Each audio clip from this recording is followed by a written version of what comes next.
listening to the REMAX Real Estate Insight Show, and I'm your host, Jeanette Schneider. So you've decided to sell your home. Well, that's great, but how do you find the best agent to work with? Well, it can be similar to finding a trusted doctor, attorney, or a CPA. You can certainly ask around for some referrals and recommendations, and you can do a little research. But even with that, you may wonder, how will you know when you've found the right professional for you when you meet them? Here with us today is Tina Zudell. She is from REMAX ENCORE in Clarkston, and she's going to help us learn how to select the right agent to fit your personal situation. Welcome to the show, Tina. Thank you, Jeanette. Thank you for having me. Oh, it's my pleasure. So I guess let's take it from here. For those that are ready to put their home on the market, they've probably been watching the neighborhood. They've been watching the local market for the last couple of months. And I'm guessing they probably noticed something that we see in a lot of markets. Some homes sell quicker than others. And when we know that real estate is location, location, location, so they're all in the same location, they've got that aspect down. Why are some reasons that some houses sell quicker than others when they're in the same area? That's a good question. Some houses are just going to show better, maybe a little cleaner, well-maintained. Some houses haven't taken care of their yards over the season, and they're just not as clean and decluttered as some of the others. And when you walk in, it's the first impression. And if it makes a great first impression, then people have a tendency to walk through continuously. If it's a bad first impression, they sometimes will just leave. Yeah. And not even look at the rest of the house. No, absolutely. Because I think the last time we bought, that was us too. I mean, we got very familiar with this is the area that we were going to do something in, Yes. and it was like, yeah, if you pull up, you're like, I'm already not feeling it. Maybe that was wrong, but to your point, yeah, it's like if it's nice and it draws you in, people will continue. They'll get past the front door. They'll start looking around. Yes, and sometimes it can just be a matter of a smell. Mm-hmm. You walk in the door and it doesn't smell right to you. You may just want to leave right then. Yeah, even though that probably can be remediated and fixed, but in your head. So it's this, for all of these reasons and more, whether you're looking to buy or sell, having the right realtor working with you, is something that you want. So if I'm in the process of actually trying to find the right person, a lot of times folks are going to ask family, friends, co-workers, who did you use when you bought a house? So that's certainly one way to start gathering some names. What are some other ways that you recommend to find an agent? Well, nowadays, people rely on social media. Mm-hmm. They will ask for recommendations from people if they don't know anyone that is in the business. Mm-hmm. Most people will get a referral from a family member or a friend. But if you don't know anybody, I've noticed lately they will go on the city pages. Okay. For instance, in Clarkston, they will go on the Clarkston page on social media and ask for a recommendation. Oh, so they're going right to the local community and say, Yes. hey, folks, I don't know you, but give me somebody I should use to work with on Yes, this. I'm new to the area. Can anybody recommend a good realtor for Clarkston area or for Waterford area and so on? And a lot of people will recommend. And if you start noticing it's the same people getting recommended, then usually that person, that realtor, should reach out to that person privately and ask for an interview. Yeah, absolutely. And I think, like you said, you go online, you go to, social is such a big element of all of our lives these days. So that certainly makes sense to do that. Do it kind of the old, I could say old fashioned, ways still work where somebody sees your yard sign, Yes. or maybe the advertisement that you do. Maybe you support the little league team in town or something like that. Do those things still work, or is it really, really gone social and online these days? I think most of the time people will recognize the signs with the same people's names, and they will become a familiar name to a person. Mm-hmm. So they might call, but people nowadays don't so much drive neighborhoods and look for real estate signs. Yeah, not so much anymore, it's do they? mostly social media and online. Gotcha. So once I've identified, maybe I've gone out to one of these boards or I've done some of my own Google, research reviews, things of that nature. Maybe I've got a couple of names of folks. I'm like, well, I've got, a couple of people that seem to be rising to the top here that I should take a look at. What's the next best step? Because I've got names, but I still don't know these realtors. So if as a consumer, what's my next best step? You should always interview 2 to 3 agents.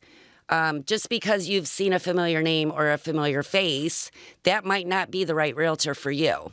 So you should always owe it to yourself Right. to interview 2 to 3.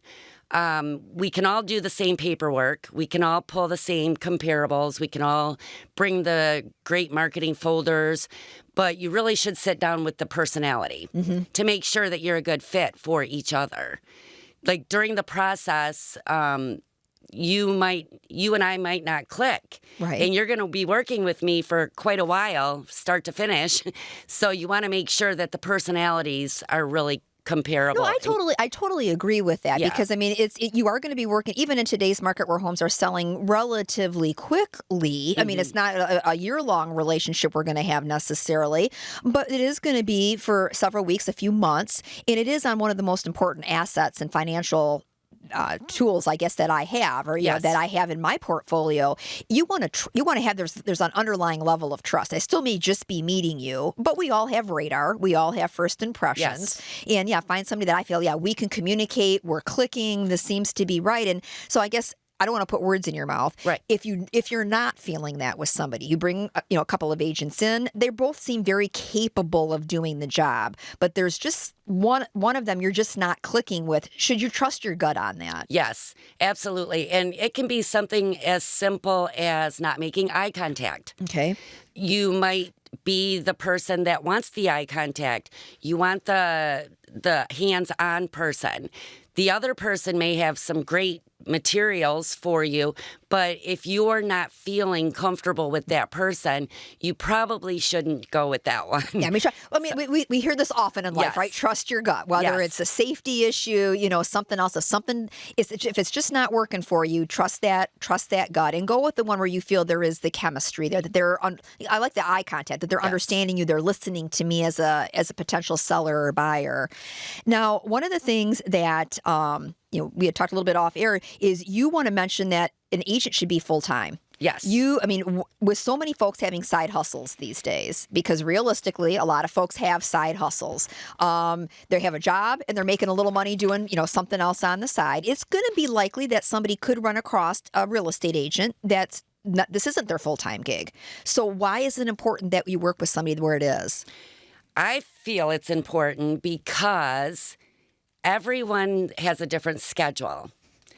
And if your schedule is, say, 6 to 8 p.m., and your realtor doesn't even get off their other job until 5 p.m., are they really going to be in the mood to work with you until 8 p.m.? Absolutely, because you want to be, because I think the other thing is you're right. If they're working 8 to 10 hours at something else, and they're kind of coming on the real estate job after hours, if you will. Yeah.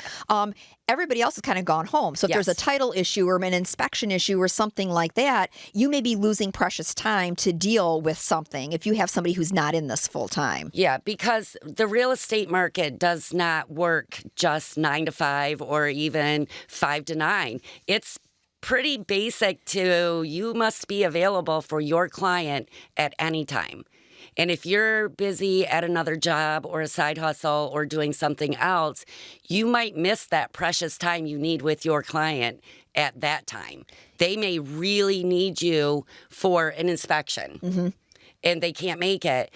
They need you for photos at a certain time, and you have to just, when you take on a client, I feel that you should be available to them when they need you. Right. And as a client, you want a realtor that's engaged. I don't want to be unrealistic about the time frame that you're available to me, but you want somebody that is, there for you to answer the questions in a reasonable time. So we're talking with Tina Zudell from REMAX, ENCORE, and Clarkson about some of the important things that you want to be aware of, things to ask, things to learn when interviewing an agent to sell your home. When we come back, we're going to continue this conversation and flip the tables a little and learn, are agents really interviewing you as clients as well when they come out to your house? Now, we're always available at REMAXRealestateInsights.com, whether you're looking for a podcast of one of our shows, articles, and tips about real estate or properties. We have it all there. And you don't need to register or create an account. It's available 24/7. Just go to REMAXRealestateInsights.com. Stay tuned for more of the REMAX Real Estate Insights Show here on 760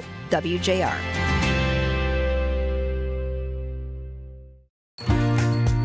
You are listening to the REMAX Real Estate Insight Show, and we're talking about how you can identify and find the right agent for you when you want to sell your home. Now, some of what we've discussed is you can get referrals and recommendations from friends. Oftentimes, folks are going on social media and they're putting like an all call out to the community or to their friends for recommendations as well. Once you've got a few recommendations, you really want to interview the agents and find who it is that you click with and are they full time.